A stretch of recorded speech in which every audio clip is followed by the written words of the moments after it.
বন্ধুরা, welcome back to my channel Baishakhi daily blog. এই যে দেখতে পাচ্ছ, অনেক দিন ধরেই আমি কিছু পোস্ট করিনি।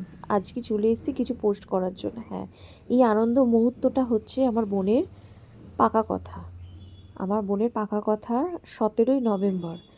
আজকে যে এই যে দেখছো, ছেলের বাড়ি পুরোহিত মশাই এবং বাড়ির সকল সদস্য, আমার বাড়ির সকল সদস্যরা সবাই মিলে টাইম, ডেট, ক্ষণ সমস্ত কিছু বিবেচনা করে সব লিখে দিচ্ছে, যাতে নেক্সট বিয়ের প্রিপারেশন শুরু করা যায়। আর যে এই যে দেখছো, পাকা কথা সম্পূর্ণ হয়ে যাওয়ার পরে তেল হলুদ দিয়ে ঠাকুরমশাই সমস্ত কিছু ডেটগুলোকে নথিভুক্ত করছে। কখন কোন ডেটে মানে বর পক্ষ বেরোবে, কখন ডেটে গায়ে হলুদ হবে, কখন ডেটে সমস্ত কিছু কাজ সম্পূর্ণভাবে সুষ্ঠু সবলভাবে সমস্ত কিছু ঠাকুরমশাই ডিসাইড করে একটা ডেট কম দিয়ে শুভ লগ্নে বাড়ি এবং ছেলের বাড়ি একই সময় একই জায়গায় বসে হচ্ছে সমস্ত কিছু নথিভুক্ত করছে।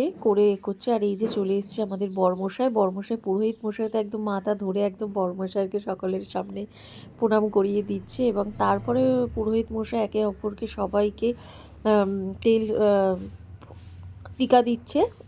সবার কাছে এক করে সবাইকে উনি টিকা দিয়ে দিল, এবং আমরা নিচ থেকে একটু উপরে চলে এলাম। একভাবে বসে থাকতে ভালো লাগে না, এবং একটু উপরে এসে একটু এদিক ওদিক একটু সেরছি, কথা টথা বলছি বলে আমরা নিচের দিকে চলে যাবো এবং বাড়ি যাওয়ার পালা। চলো, দেখা হচ্ছে নেক্সট ব্লকে। টাটা।